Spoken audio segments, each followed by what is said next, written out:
بنا نلقاه في يومنا يا سادتي يا كرام سيروا لنيل المنى للخير هيا بنا نلقاه في يومنا يا سادتي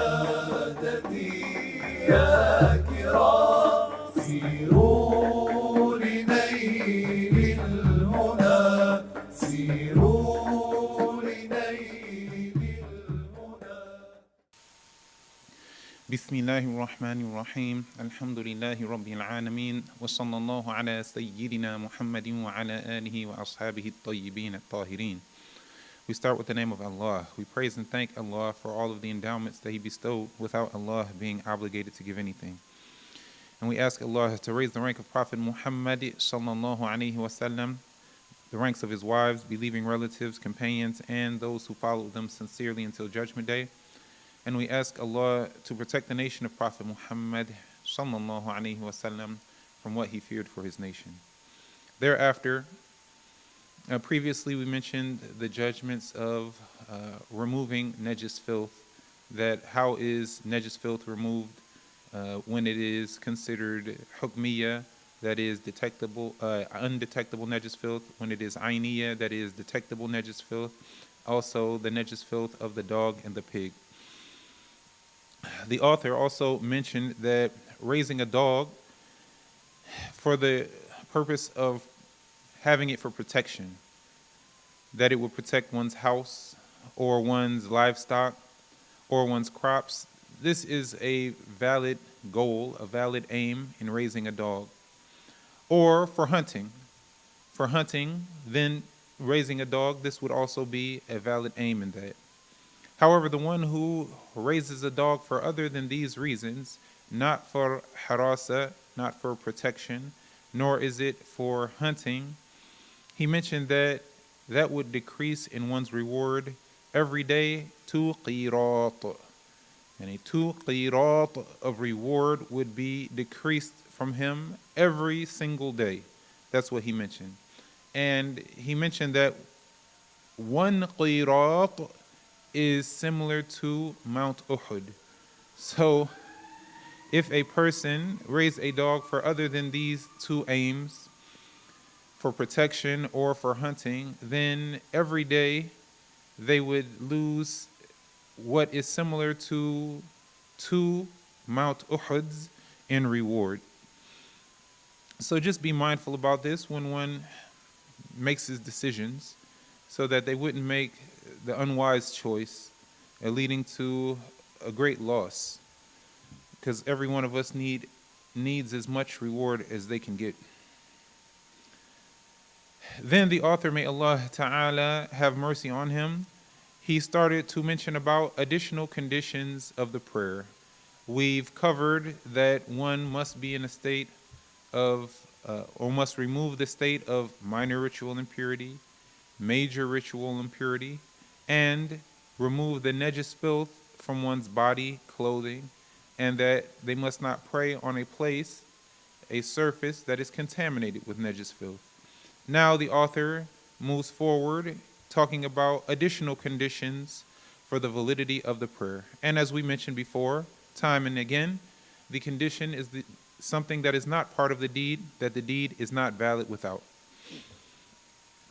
The author mentioned to direct one's chest towards the Qibla. This is a condition for the validity of the prayer. One must face the Qibla, that is the prayer direction, for the validity of one's prayer. The religion has established a methodology in doing so. How does one properly direct themselves towards the Qibla, towards the prayer direction? And so one needs to follow the religiously acceptable methodology when one aims to do as such. The Qibla, the prayer direction for the Muslims of the nation of Muhammad, is the Kaaba, this honored structure that is in Mecca in the Holy Mosque. The author mentioned that facing the Kaaba, that is the structure of the Kaaba, its actual physical form, is conditional for the validity of the prayer. And if a person did not exert effort to do that using the religiously acceptable means, then their prayer would not be valid. He said, or facing what is above the structure to the seventh heaven. That is, if a person was standing, for example, on a mountain, then they would be at an elevation higher than the elevation of the Kaaba. So they would not be obligated to lean downwards somewhat for the validity of their prayer. Rather, it would be sufficient that they would face the air above the Kaaba. They don't need to they don't need to bend themselves or tilt themselves to an angle in which they would be facing the actual structure itself. He said, or below it to the seventh earth. So similarly, if one was in a ditch or in like a mine, for example, and wanted to pray underground, then they wouldn't have to face leaning up, leaning towards the surface of the earth for their prayer to be valid. Rather, it would be sufficient that they would face the earth below the Kaaba.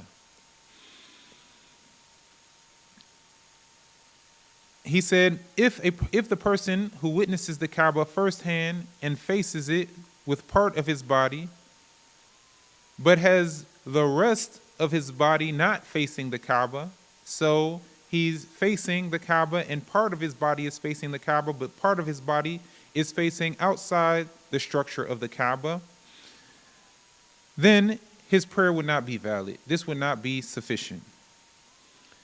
And what is meant by the Kaaba is that which is standing now. So we're not considering some previous structures. That the Kaaba was rebuilt numerous times, and so considering some of the previous boundaries of the Kaaba when it was built in a slightly different format in the past. And what is meant by facing it is to face it with one's chest in the standing and sitting position. So one faces the Kaaba, directing his chest towards the Kaaba in the standing and sitting position, and with most of one's body in the bowing and sujood position, so as if they're aiming themselves at the Kaaba. The one who had definitive knowledge of the position of the Kaaba, that is, he has certain knowledge, like, for example, he witnessed it with his sound senses, he does not make a determination. He does not make ijtihad. He does not pull out a compass. He does not start to look at the stars and things like this to find direction and then to make a determination. Rather, he merely directs his chest towards the Kaaba.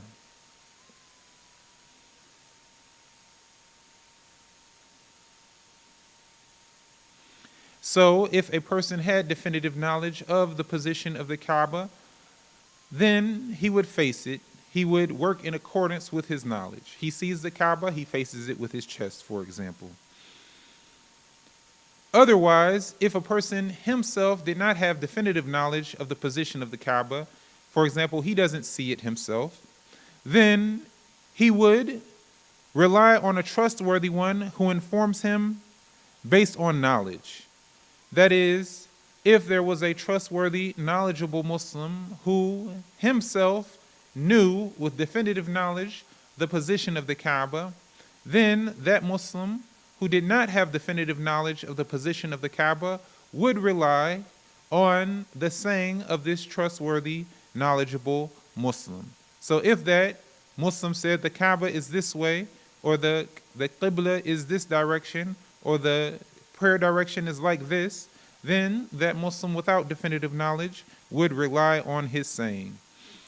However, if that trustworthy, knowledgeable Muslim was making a determination himself, that is, he did not have definitive knowledge of the position of the Kaaba, then the other Muslim, who also does not have definitive knowledge, would not rely on the first's determination. So if a Muslim who is knowledgeable and trustworthy said, I see the Kaaba, and it's like this, then the one who does not have definitive knowledge would rely on his saying.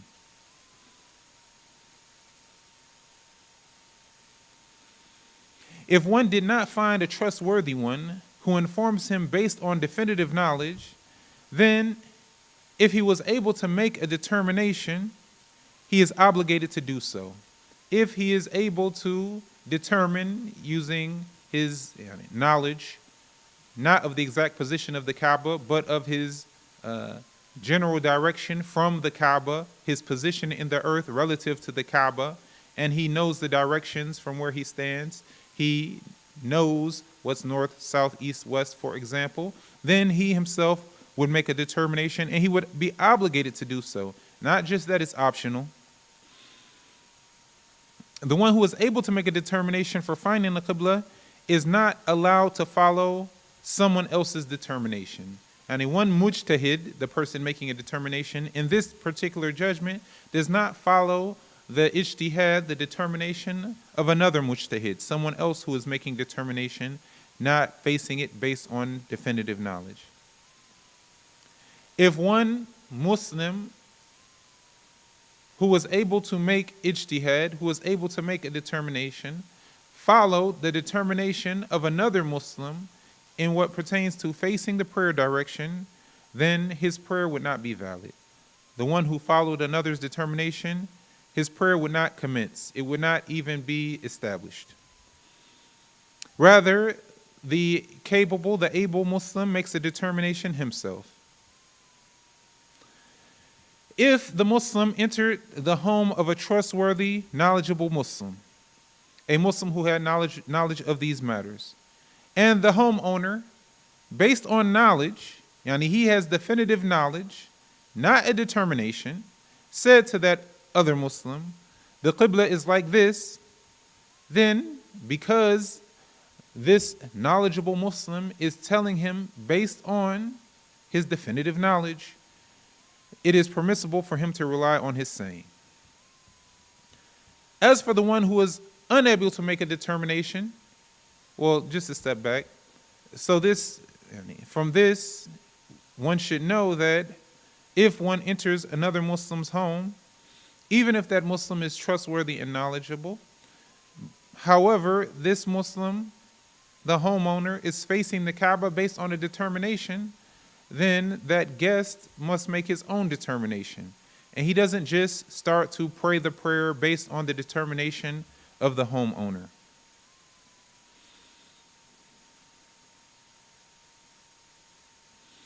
As for the one who is unable to make a determination, like the blind man or the small child who is unable to make a determination, he's not reached a state of comprehension yet where he's able to do that on his own.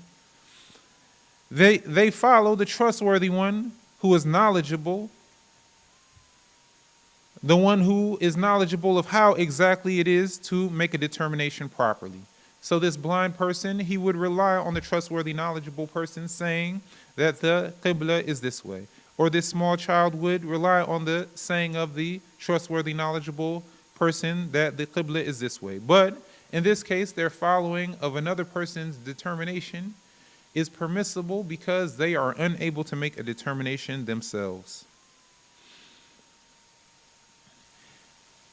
In summary,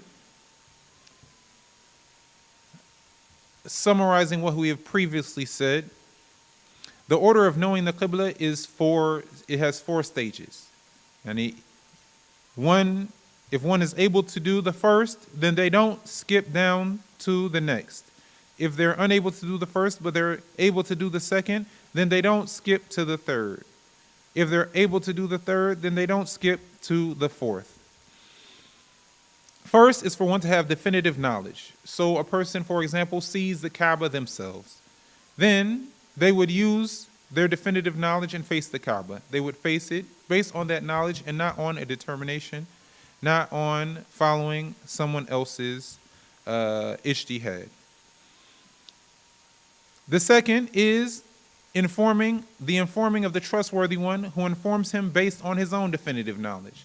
So if an individual himself did not have definitive knowledge of the direction of the Kaaba, then he would rely on the saying of a trustworthy, knowledgeable Muslim who had definitive knowledge of the direction of the Kaaba, saying, for example, the Kaaba is this way or the Qibla is like this, then that Muslim would be able to follow them based on that person's definitive knowledge, not on a determination. Third is making a determination. That is, the person, he is not able to see the Kaaba. He doesn't have definitive knowledge, nor does he have a trustworthy Muslim who is telling him based on his own definitive knowledge. So then in this case, he would make a determination. He would make ijtihad. He would, for example, use a compass. He would use the stars. He would make a determination to find the Qibla, and he would not follow someone else's determination. And fourth is following. And the final situation is the one who is unable to make a determination, like the blind man. So then in this case, he is permitted to follow the determination of another. One does not switch from one stage to another unless one is unable to fulfill the one before it. And one is unable to face the Kaaba based on definitive knowledge, then only then does he move to following the saying of a trustworthy Muslim who tells him based on definitive knowledge. If he doesn't have either of the first two, not definitive knowledge himself, nor the saying of a trustworthy Muslim based on definitive knowledge, then only then would he move to making a determination. If truly he was in a circumstance where he was unable to make a determination, then only then would he follow the determination of another. And we gave examples of who would do that. The one who enters a mosque also must make a determination to find the Qibla. But this has some extra details. If a person was in a mosque, for example, that the Prophet ﷺ prayed in, and he faced the Kaaba there, he faced the prayer direction there, and the Prophet, the direction that he established was preserved from the time of the Prophet ﷺ, then if one knew about that, then they could enter that mosque and pray based on how the mihrab is set there without making a determination themselves. Also, if the masjid was considered old, like 300 years old or more, and the people of knowledge prayed there without any of them disapproving or criticizing the direction of the mihrab there, rather it was set and none of the scholars disagreed with that, then in that situation the Muslim would be allowed, if they knew that about this particular masjid, this mosque, they would be allowed to go there and pray without making a determination. The Sheikh also mentioned that another exception is the one who does not have sufficient time to make a determination, allowing him to pray the prayer before the prayer time ends. If one did not have the time, it was at the end of the prayer time, and they couldn't make a determination and pray the prayer in its time, there wasn't enough, then this person, he is allowed to pray in whatever direction. However, he would make it up. He would make up the prayer. After he prayed it, because there was so little time left, he would just, after he prayed it, then he would take the time to make a valid determination, and then he would reperform that prayer. He said that likewise, the one who was unable to make a determination for the prayer, he prays towards any direction and makes up the prayer when he knows the direction. This happens for certain individuals. A person might, for example, be imprisoned. Sometimes they would be in prison and they would be in a situation where they're somewhere where they don't know the direction. They're taken to a place where they don't have the ability to establish, to find the actual prayer direction. They don't let the person hold anything to, for example, keep a compass with them or do anything like that. So then they would just have to pray in whatever direction and then reperform those prayers once they were able to make a valid determination. The scholars, they agreed, they have unanimity. There's unanimity among the Muslim scholars that the strongest sign of direction is the North Star. And Allah, the Exalted, revealed in the Quran that stars are a way for finding direction. He the Exalted, said in the Quran, وَعَلَامَاتٍ وَبِالنَّجْمِ هُمْ يَهْتَدُونَ. So that people, they guide themselves, they find direction, they guide themselves with or by using the stars. In Arabic, the North Star, which is called Al-Qutb al-Shamali, or Najm al-Qutb, this is the strongest sign for direction. The sun is a sign for direction. It rises in the east, it sets in the west, but it rises in different parts of the horizon throughout the year. There are other matters like the monuments of the earth, and even certain winds that only blow from a certain direction. They also can be relied upon for finding general direction. However, the strongest sign among the signs that Allah the Exalted created for finding direction is the North Star.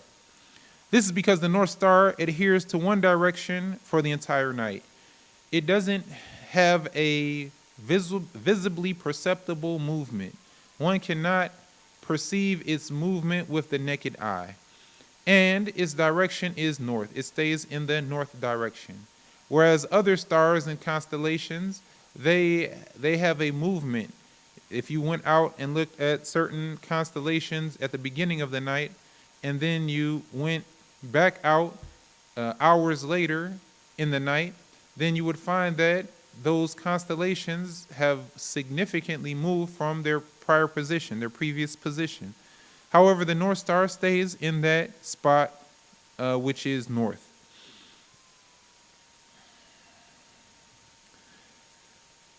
The scholar said that which is north of the Kaaba, towards the direction of the North Star, the people face south, like the lands of Asham, which is called the Levant. It's the areas of Palestine, Jordan, Syria, and Lebanon. Those people, they are north of the Kaaba. They are north of the Kaaba. So what do? They face south to the end of what is parallel to Europe and what is behind it. Yani what is even more north than those countries. Yani on the opposite side of those countries from the Kaaba, likewise, they would face south.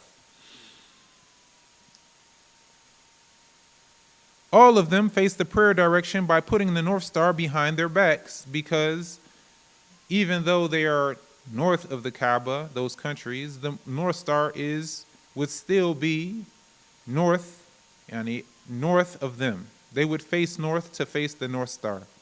So when they want to face the Kaaba, they need to put their back to the north, so they would face south. Thus, the North Star would be behind their backs. Asham, those lands, the Levant, Turkey, and what is behind them, to Italy and France, all of these lands, the North Star is put behind their back. However, in some of these lands, their turning towards the east would be more. So basically, it depends on the person's position relative to the Kaaba. Where are they on earth? If they are north of the Kaaba, they face south. If they are south, they face north. If they are east, they face west. And if they are west, they face east. And this is in accordance with the sayings of the scholars, like those of the Salaf, among them Abu Hanifa.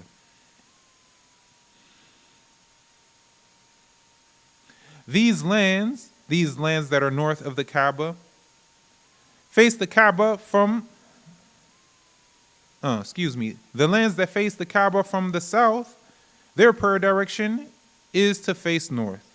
This includes Yemen, Ethiopia, and other countries.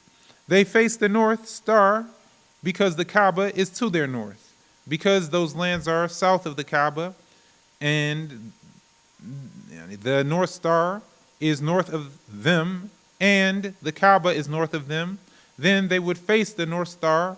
The North Star would be in front of them when they want to face the Kaaba.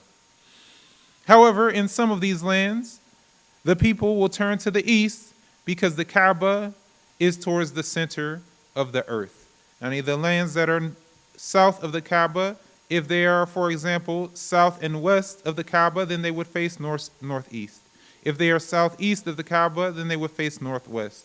So if a country wasn't directly on the north-south line, rather they were somewhat to the east or somewhat to the west, then they would have to lean towards that opposite direction to face the Kaaba. They would have to lean somewhat depending on the distance they were from the north or south line, leaning either towards the east or to the west to face the Kaaba properly. And whether they lean to the east or the west depends on how far away they were from the center line of north and south. The one who does not face the Kaaba, the one who does not use the valid methodology to face the prayer direction, his prayer would not be valid. And this is what the scholars of the Salaf, those of the first 300 years after the Hijrah, the generation of the companions, and the century of the companions, and the 2 centuries after it, and the scholars of the Khalaf all agreed upon. So it should be known that the person needs to use the valid methodology to find the qibla, the prayer direction. In North America and Canada, the prayer direction is southeast. This is because when we observe the methodology of the religion using the signs that Allah the Exalted created, we find that the North Star, it appears higher in North America and Canada than it does in Hijaz, in Mecca al-Mukarramah. And the North Star, the more north you go, the higher it appears. And the more south you go, the lower it appears until you reach a certain area so far south that you're no longer able to perceive the North Star. In North America, the North Star appears higher, for one, than it does in Mecca al-Mukarramah. So thus we are more north, and we are more north than we in North America are more north than those in Mecca. So it means that they are a further degree south. So to face them, we must face somewhat south, east and somewhat south. Allah the Exalted revealed in the Quran, فَوَلِّ وَجْهَكَ شَطْرَ الْمَسْجِدِ الْحَرَامِ. And the scholars of the language, the trustworthy scholars who conveyed the meanings of the Arabic language from the Salaf time, they conveyed that the meaning of shatr in this verse is the direction. The direction. If one wants to face a direction to face Mecca from North America, then that direction will be southeast. The one who faces northeast in North America, they are taking a trajectory that is composed of more than one direction. Because once one travels to a certain degree northeast, then they will be in like the Arctic regions, the very cold regions. Then based on direction, it is impossible. It's impossible to continue a northeasterly trajectory, like truly going northeast and reach the Kaaba. Rather, their trajectory will naturally change to southeast. They go from North America in a northeasterly direction, and then naturally it changes to southeast. So this is 2 directions. This is not one direction. The one direction that one changes, that one faces to face the Kaaba from North America is southeast.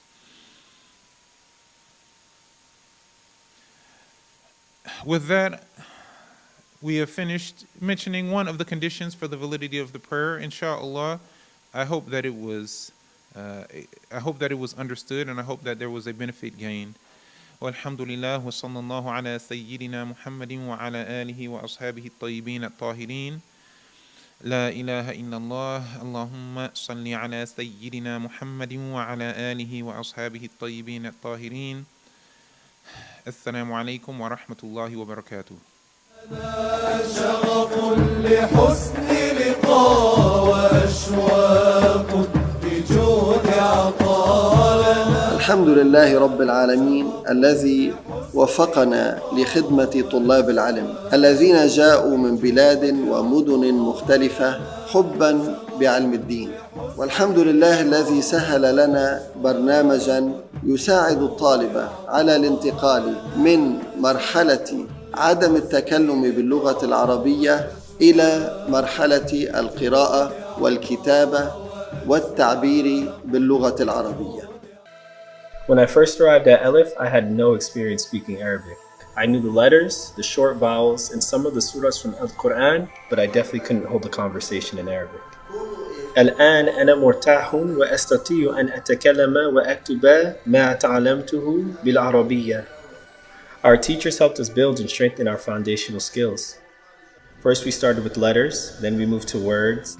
وقبل أن ندرك ما حصل شرعنا بالتأليف رسائل لأهالينا, all while expressing our thoughts and emotions in Arabic. With level 1, I have learned to protect my tongue from many mistakes in grammar, morphology, and word usage. The rules and fundamentals that were ingrained during that crucial year guide me to this day in my pursuit of knowledge in Arabic and religious studies. دائما نتكلم باللغة العربية في اللغة الثانية في كل يوم وفي كل حين. الأساتذة يذكروننا بالتكلم باللغة العربية. في هذه السنة ازددنا تلذذا بالحوار معا. حين فهمنا نحو والصرف انطلقنا إلى التفوق في التعبير والتكلم، والحمد لله رب العالمين. أذكر أول مرة جئت إلى هنا لأبدأ في تعلم اللغة العربية، وكتبت أول امتحان. كان هناك سؤال: لما جئت إلى هنا؟ فما فهمت السؤال جيدا، فأجبت: جئت أمس ليلة.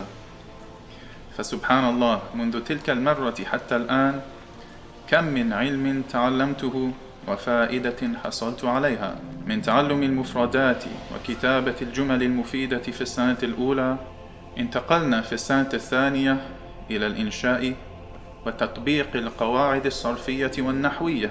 زيادة على ذلك، الأساس الذي بني عليه علمنا في اللغة العربية مكننا في فهم الأدب والبلاغة.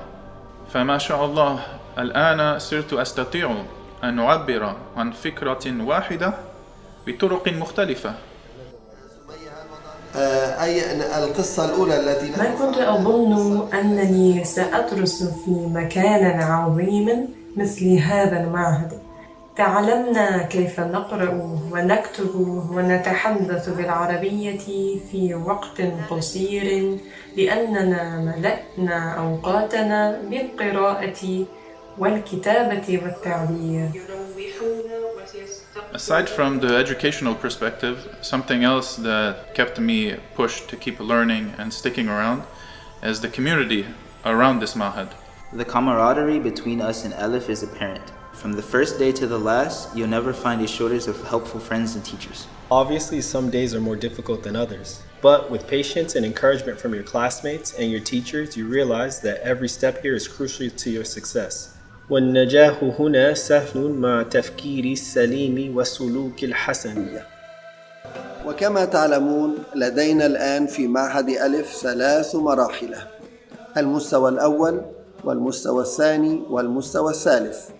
وإن شاء الله تعالى نعلمكم بأننا سنفتتح في السنة القادمة السنة الرابعة بإذن الله تعالى. إن شاء الله تعالى سندرس فيها ألفية ابن مالك في النحو، وندرس فيها الصرف والبلاغة والأدب والعروض من العلوم النافعة، فنسأل الله تعالى أن يوفقنا لهذا الخير العظيم.